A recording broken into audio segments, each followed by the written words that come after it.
For more on the story, we're joined via Skype from Iowa by the CEO of the Family Leader, Bob Vander Plaats. Also joining us from Newsmax Washington, the communications director for the Club for Growth, Doug Sachtleben. Gentlemen, we thank you both for spending time with us on Newsmax Prime. Now, let's take a closer look at this New York Times CBS poll. While the difference lies within the margin of sampling error, this is the first time in a long time Trump has not led. Why do you think there's a change at the top, Doug? Well, I think we've seen the movement in Iowa and the polls there last week, and it's really the first negative movement in polling that people have been exposed to for Donald Trump. And I think that shift in and of itself is important in kind of flexing people's mindset a little bit and beginning to see Carson perhaps more, and also seeing some of the weaknesses of Donald Trump. Bob, we heard Doug just mention Iowa. We saw the two polls out of there yesterday. You're on the ground there. Why is the good doctor resonating with the caucus goers in Iowa? Well, JD, it's a horse race for a reason. 4 years ago, Herman Cain was leading and surging in the polls at this time. So it's been Trump. Now it's Carson. They both have that outsider message. And obviously, Carson has a very good bedside manner. The more you meet him, the more you like him. And I think it's given strength to his numbers right now. So we'll see, as Mr. Trump just said about Dr. Carson, how he survives this new phase of being the lead in the presidential race. And to the guy who used to hold the lead, Donald Trump, earlier today on MSNBC, speaking out after seeing his numbers drop a bit. Let's listen and get your reaction. I think if I don't make it, which of course now people will say, oh, he said but it's certainly a possibility that I won't make it. I'll still be proud of my effort because I think I've done very well. I'm not a politician. I've run so far a great race. I will continue to run a great race.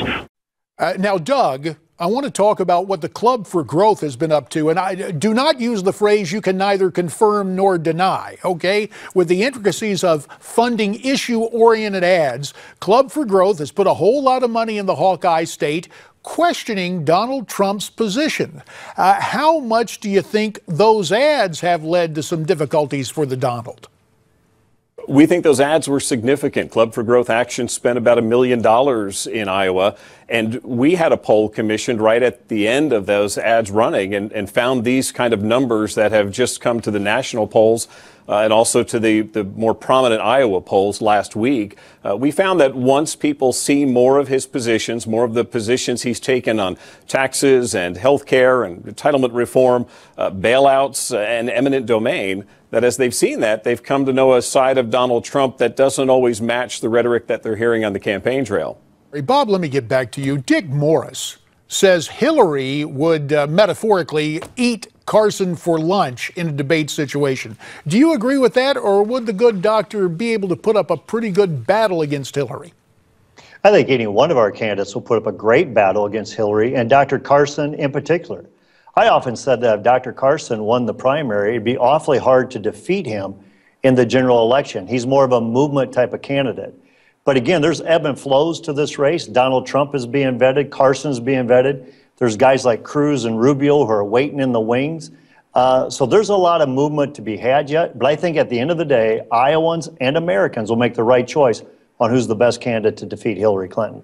All right, let's move from the pursuit of the White House to the pursuit of legislation in the U.S. House. Republicans in Congress, Democrats in the White House reaching a budget deal that would raise the debt ceiling and increase spending by $80 billion over the next 2 years. A vote expected as soon as Wednesday.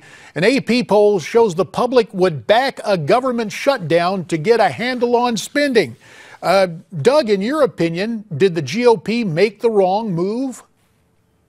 Well, this is the outgoing gift, as you said, from Speaker Boehner, and that's the problem is the base has wanted, the Republican base has wanted to see a fight, and what they got instead was a middle-of-the-night release of a deal done between the White House and Speaker Boehner.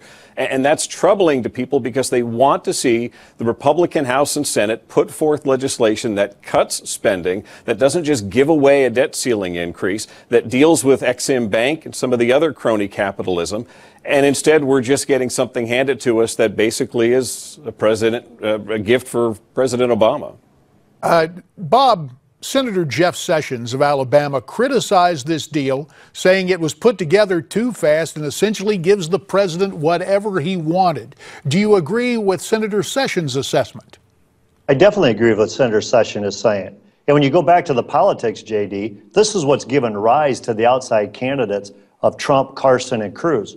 People are tired of politics as usual, making deals in the middle of the night, deals that nobody's even read. Even incoming Speaker Paul Ryan saying, this is a joke. This is not the way business should be conducted in D.C. And that's why people want real leadership and from the outside right now.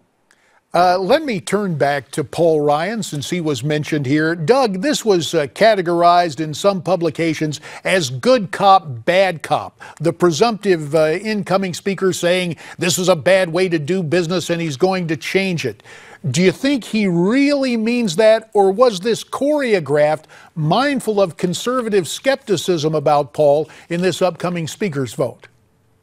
JV, that's a great question. It's hard to go to motive, but we go back to the Ryan Murray budget of just a couple of years ago, and that was the first crack at the sequestration caps that were really just modest limits on spending in the first place. And we saw that Ryan Murray budget begin to break those. And so it's, in some sense, a little difficult to take it too seriously now when you hear these kind of concerns raised. But if he's the incoming speaker, he's got an opportunity to do something about it and to push back hard. Now, my old colleague in the House, Club for Growth President David McIntosh, has called this representation of the worst sort in Washington. I can scarcely get it out to say it. Everybody seems to be upset about this. Will Paul Ryan make a clean breast of things? 20 seconds, Doug, for the last word. I just don't know if he can when you have this kind of sweeping package, the same kind of crisis management that we get at the last moment, that's going to do significant damage and is going to, again, bring the base to be irate at what they see from Washington. It's going to be a tough uphill climb. Doug Sachtleben and Bob Vander Plaats, gentlemen, we appreciate your perspective. Now, this programming reminder, Sarah Palin joins Newsmax TV's all-star post-debate lineup for tomorrow night. We'll also have Dick Morris, John Zogby, Michael Reagan, Craig Shirley, and yeah, even me. Get the best analysis of tomorrow night's debate that may prove to be one of the most important confabs of the primary season. Plus, don't forget to vote in our instant online poll. You can tell us who won the debate in your opinion. And again, we will be happy to talk about all of this tomorrow night following the debate. And you should see us right here assembled on the air tomorrow night around 10 o'clock Eastern Time. Now, you heard what my guests had to say about what's going on in the race for the White House and with legislation in the U.S. House. Why don't you send me your comments, react to it? Go to newsmaxtv.com/comments. We're coming back with more.